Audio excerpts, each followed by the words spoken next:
మిత్రులందరికీ నమస్కారం. రేడియో రాంబాబు ఛానల్‌కి స్వాగతం. విలక్షణ నటుడు అని అందరూ పిలుచుకునేటువంటి కోట శ్రీనివాసరావు గారు ఇక లేరు. జూలై 10న ఆయన జన్మదినం జరుపుకున్నారు. జూలై 13న ఈ విషాదం జరిగింది.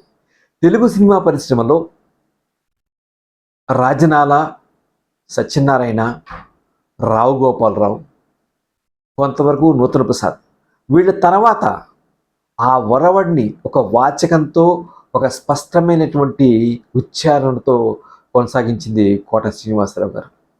ఆయన దాదాపుగా 750 సినిమాల్లో నటించారు అని చెప్తున్నారు.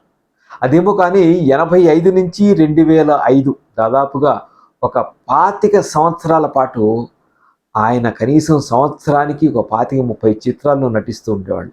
కోట శ్రీనివాసరావు గారు అనగానే కొన్ని ప్రత్యేకమైన పాత్రలు గుర్తుండిపోతాయి. ముఖ్యంగా అహనా పెళ్ళంట చిత్రంలో లక్ష్మీపతి, పిసినారి లక్ష్మీపతి పాత్రలో బహుశా జంజాలకి ఆ క్యారెక్టర్ డిజైన్ చేసినటువంటి క్రెడిట్ వెళ్ళినా అభినయించేటువంటి క్రెడిట్ ఎప్పుడు ఆర్టిస్ట్దే కాబట్టి కోట శ్రీనివాసరావు అద్భుతంగా ఒక పిసినిగొట్టిగా, ఒక భూతద్దాల కళ్ళజోడుతో మనల్ని అలరిస్తారు. కోట శ్రీనివాసరావు గారి ప్రస్థానం మనం చూస్తే ఆయన చిన్నప్పటి నుంచి నటన పట్ల ఆసక్తి ఉండేది. తండ్రి డాక్టరు, కొడుకు డాక్టర్ కావాలనుకున్నా ఈయన మాత్రం యాక్టర్గానే స్థిరపడ్డారు. స్టేట్ బ్యాంక్లో పనిచేస్తూ రవీంద్రభారతిలో నాటకాలు వేస్తూ ఉండేవాడు. అలా నాటకాలు వేస్తున్న క్రమంలోనే ఆయన నిర్మాత దర్శకులు క్రాంతి కుమార్ దృష్టిలో పట్టడం, ప్రాణం ఖరీద్ చిత్రంతో 78లో వచ్చింది బ్రేక్ రావటం జరిగింది. అదే చిత్రంలో సినీ హీరో చిరంజీవి గారికి కూడా బ్రేక్ ఇచ్చినటువంటి చిత్రం. ఇద్దరు ఒకే చిత్రంలో బ్రేక్ తీసుకోవటం, ఓ బ్రేక్ పొందడం అనేది ఒక గొప్ప విశేషం అనుకుంటే, తర్వాత ఆయనకి ప్రతిఘటన చిత్రంలో ఆ మినిస్టర్ కాశీయ పాత్రలో అదొక బ్రేక్ ఇచ్చింది. తర్వాత అహనా పెళ్ళంట, తర్వాత ఇలా చాలామంది దర్శకులు ఆయన్ని ఏదో విధంగా తమ చిత్రాల్లో చూపించాలని ప్రయత్నం చేసిన వాళ్ళే. ఈవీవి సత్యనారాయణ సినిమాలు మనం చూస్తే 420 సినిమాలో ఆయనను బట్టల మల్లికార్జునరావు కలిపి ఈయన తాడి మట్టయ్య ఇన్స్పెక్టర్ రోల్ వేస్తారు. దాని కొనసాగింపు మనకి హలో బ్రదర్స్ సినిమాలో కనిపిస్తుంది. ఎస్వి కృష్ణారెడ్డి గారు చాలా సినిమాల్లో ఆయన నటిస్తారు.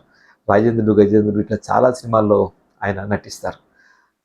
ఏటెన్ మోహన్ తీసినటువంటి మామగారి చిత్రంలో బాబు మోహను, కోట శ్రీనివాసరావు కాంబినేషన్ ఆ రోజుల్లో చాలా ప్రేక్షకుల్ని ఉరువు తొలగించింది అంటాం కరెక్ట్ కాదేమో కానీ, వీళ్ళిద్దరూ ఒక జంటగా చాలా పేరు పొందారు. దాదాపు మామగారి తర్వాత ఒక 40-45 సినిమాల్లో వీళ్ళు కలిసి వేశారు.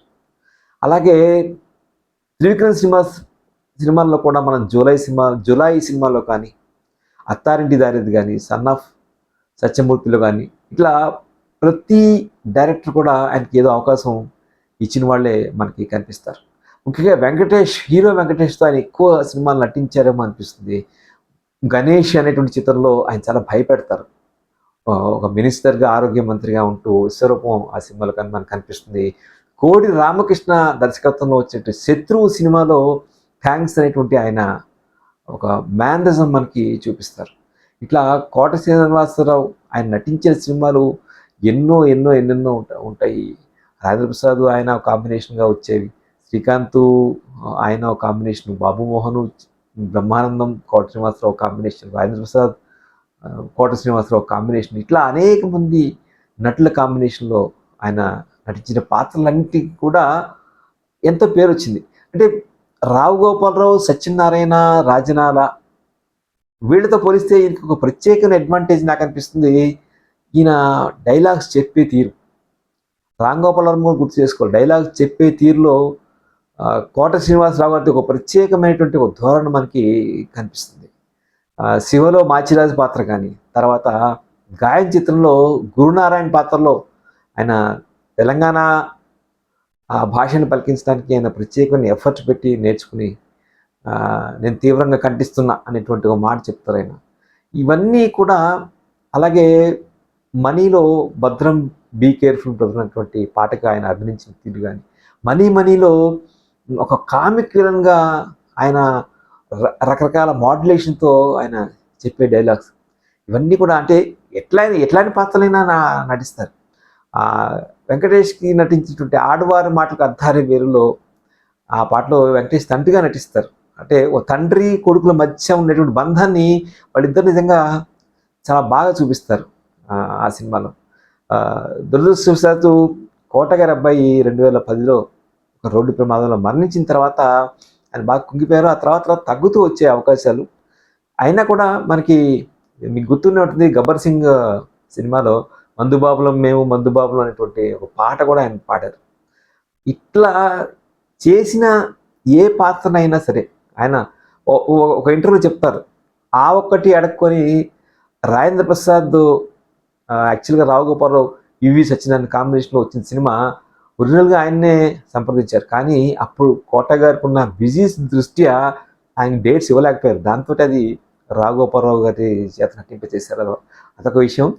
నాకు తర్వాత కాలంలో నూతన్ ప్రసాద్ అలాగే కోట వీళ్ళిద్దరి మధ్య ఇద్దరు కూడా కామెడీ విలని రెండు అద్భుతంగా చేసేటువంటి నటులు. నూతన్ ప్రసాద్ కూడా ఆయన యాక్సిడెంట్ తోటి కొంతకాలం వరకే ఆయన విలన్గా కానీ నటించారు. ఆ తర్వాత అందిపించుకున్నటువంటి వారసత్వం కోట శ్రీనివాసరావు గారి. ఆయనకి రేడియో అనుభవం కూడా చాలా ఎక్కువ. ఆయన చాలాసార్లు చెప్పారు, నిజంగా చెప్పాలంటే నేను వాచకం, డిక్షన్, ఉచ్చారణ ఇవన్నీ నేర్చుకున్నాను అంటే నేను రేడియోలో నాటకాలు వేయటం అనేటువంటిది నా ఒరవడిని చాలా మార్చింది, నన్ను తీర్చిదిద్దింది రేడియో నాటకం. అంటే స్టేజ్ నాటకమే కాకుండా రేడియో నాటకం నాకు ఎంతో నేర్పిందని చెప్తారు. నేను విజయవాడలో పనిచేస్తున్నప్పుడు విజయవాడ ఆల్ ఇండియా రేడియోలో అప్పట్లో పాండురంగారావు గారు ఆయన డ్రామా ఎక్స్గా ఉండేవారు. ఆయన ఒక పావుగంట సీరియల్ వారం వచ్చే సీరియల్ని చేస్తున్నప్పుడు కోట శ్రీనివాసరావు గారిని ఆహ్వానించి ప్రతి వారంకి ఒక చిన్న లింక్ ఆయన చేత చెప్పించారు. అప్పుడు కోట శ్రీనివాసరావు గారితో ఆయన చాలా సరదాగా హాస్యంగా ఉండేవాళ్ళు. తర్వాత కాలంలో ఆయన మనం చూసినట్లయితే పరభాషా నటులు తెలుగులో నటించడం, డైరెక్టర్లు అవకాశం ఇవ్వడం పట్ల ఆయన కొంత అభ్యంతరం వ్యక్తం చేశారు. సరే, ఆయన కొన్ని విమర్శలు కూడా ఎదుర్కొన్నారు. అదొకటి. ఆయన మండలాధీశుడు అనేటువంటి ఒక చిత్రాన్ని నటించినప్పుడు అప్పుడు ఎన్టీఆర్ అభిమానులు కోపం వచ్చింది. నిజంగా ఎన్టీఆర్ గారు ఆ పాత్ర తగ్గట్టుగా ఆయన న్యాయం చేశారని చెప్పినా అప్పుడు అభిమానులందరికీ కోపం వచ్చి ఆయన ఇబ్బంది పడ్డారు. ఇన్ని ఇబ్బందులు ఎదుర్కొన్నా సరే ఆయన పాత్ర ఏదైనా నేను చేయడానికి సిద్ధంగానే ఉండేవాడిని, ఏ పాత్రని నేను వదులుకునేవాడిని కాదు. ఎందుకంటే ఒక నిర్మాత నా దగ్గరికి ఈ పాత్ర మీరు వెయ్యాలి కోట గారు అని వచ్చారు అంటే నన్ను దృష్టిలో పెట్టుకుని రాసిన క్యారెక్టరే కదా, కాబట్టి నేను ఎట్లా వదులుకుంటాను అని చెప్పి ఆయన అంటూ ఉండేవాళ్ళు. ఏమైనప్పటికీ తెలుగు సినిమాకి సంబంధించి బహుశా ఆ స్థాయిగా డైలాగ్ చెప్పే నటులు ఇంకా లేరు, ఎట్లాగో లేరు.